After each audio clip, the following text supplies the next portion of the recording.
Hello and dearly welcome to Sword Fighting Academy, where I will compare and explain the choice of diplomatic ideas in multiplayer games of the game EU4.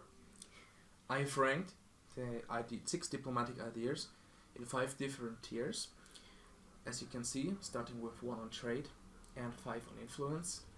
And I will compare and say when to choose the specific idea in a multiplayer setting.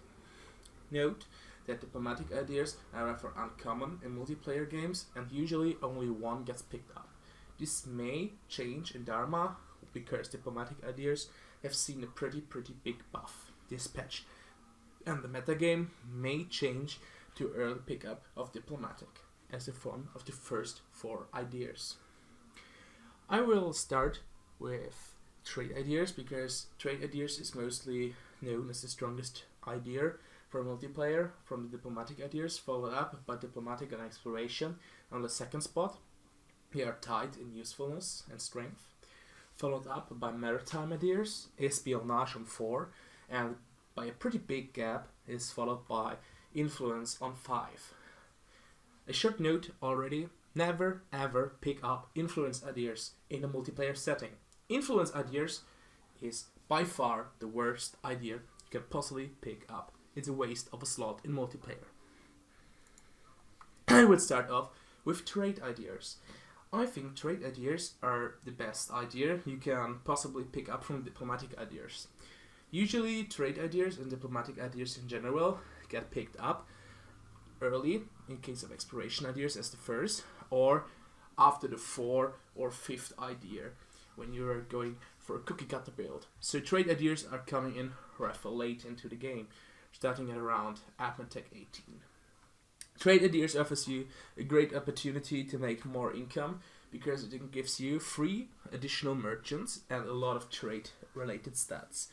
You have the best policies for making additional money in EU4 with a lot of trade efficiency policies which are used to make more money via trade. Trade is the most important source of income starting at mid-late game, so more trade efficiency directly translates into a way bigger pool of money which can be used to build up more mercenaries and buildings, so your army gets even stronger. They should be the default choice in multiplayer for most of the time. Followed up by diplomatic ideas. Before 126 in Dharma, I would have rated diplomatic ideas as possible tied with influence ideas as the worst diplomatic idea you can choose. However, diplomatic ideas got a gigantic buff in Dharma regarding policies.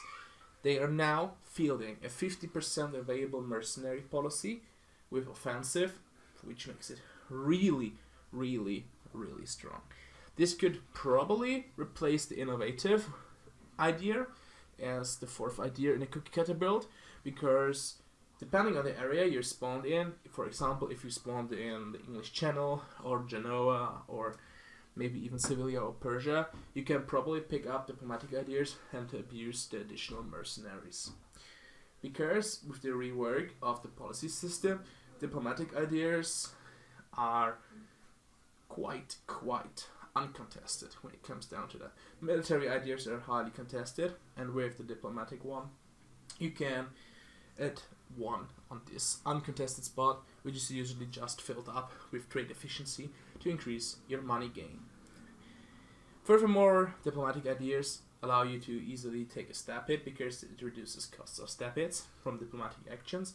For example, breaking a royal marriage, or stab, truce break, or no CB, which in some cases can have a pretty big impact on multiplayer games. For example, if you're making a truce break when you see that your rival has gone bankrupt after a hard-fought war, so you can take back or give him the last step. He will need to go down. Tied with diplomatic ideas are exploration ideas. Exploration ideas are really hard to rate.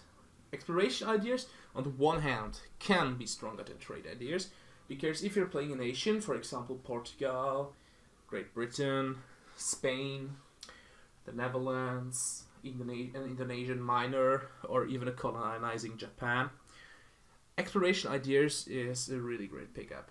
You can directly translate income into development, which is the only real way to directly spend money into development. Of course, you can take an advisor or conquer other countries, but exploration is by far the easiest way, and it's most of the time rather easy to build up a colony, unless you are going AFK when you're building up the colony. Exploration ideas allows you to get colonial nations. Colonial nations can be useful when it comes to late game fights, and the navy it provides actually helps you most of the time. It's AI control, of course, so I wouldn't put that much importance into it, but in some cases it can help you with a blockade against an enemy who does not have a big navy. In some cases, for example, in Indonesia, you can colonize a lot of the uncolonized land, and with that you can get a lot of income. With the additional merchants you can get from colonial nations and trade companies, you can also build up more of the center of trade starting in 126 Dharma patch, and with that you can control more of the trade. This is in some way similar to trade, but exploration ideas does not offer you a direct flat increase to trade efficiency and gives you another stat called tariffs that you can get from the colonial nations. Tariffs are very weak early game, but they really start to ramp up past the 1600s and they're getting really strong later on in the game. Exploration ideas is usually stronger when there is not a rule against player-controlled colonial nations, so I would consider exploration ideas the second strongest idea overall, and with the potential to get stronger than trade if you're in a good spot, like Portugal, and it can be weaker than diplomatic ideas if you are in a weaker spot. For example, a landlocked nation like Bohemia cannot make much use out of exploration ideas. Maritime ideas is an idea that is usually flying under the radar and is a black horse when you compare diplomatic ideas. Why, do you ask me? Yes, you need to consider that sailors is a resource too, and in multiplayer and late game naval wars, sailors actually become a thing you need to manage. If you're playing, for example, in Indonesia and you're fighting an important war later on, it can become a problem that your sailors will go dry. And at this point, maritime ideas come in. You get a lot of naval-related buffs, which allow you to improve your naval warfare potential, and you get a lot of sailors. In combination with naval ideas, if you're going for a full navy build, you can actually be nearly uncontested on the seaside. This idea is quite specific.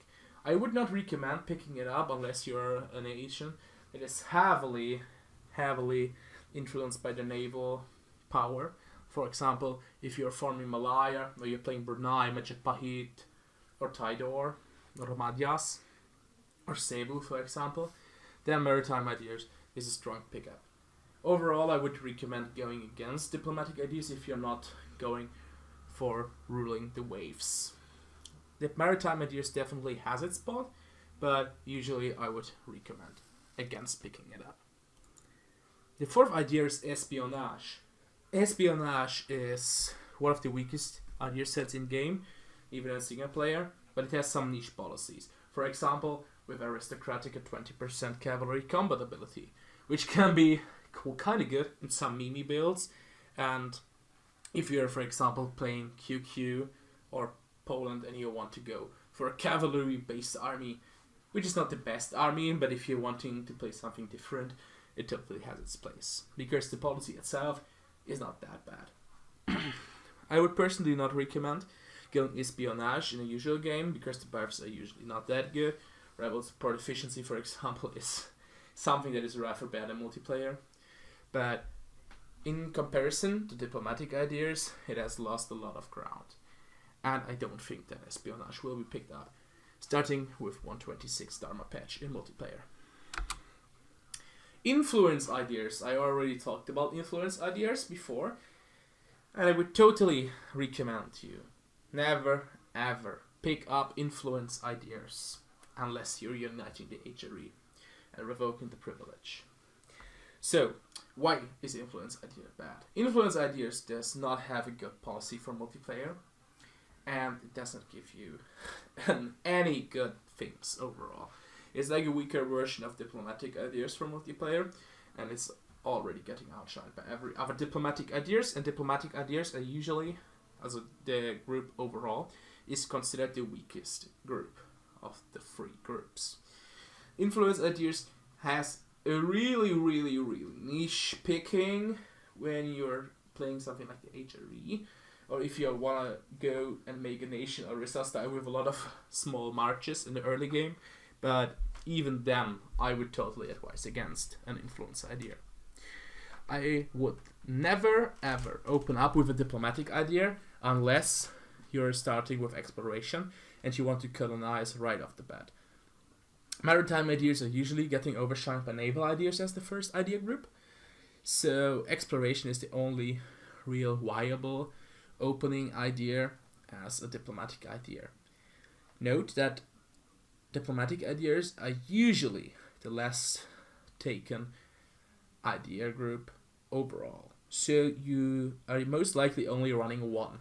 If I were to choose one, I would most of the time pick up trade, but considering the buffs to diplomatic ideas, we have not seen the metagame evolve yet. Diplomatic ideas could actually replace innovative ideas as the fourth idea, which would delay innovative to the sixth idea in multiplayer, because the merc policy is really good. And it could become a staple in cookie cutter builds, and maybe we can see diplomatic ideas even taking over trade ideas. But that is subject to change, and we cannot predict the future of the EU4 metagame yet.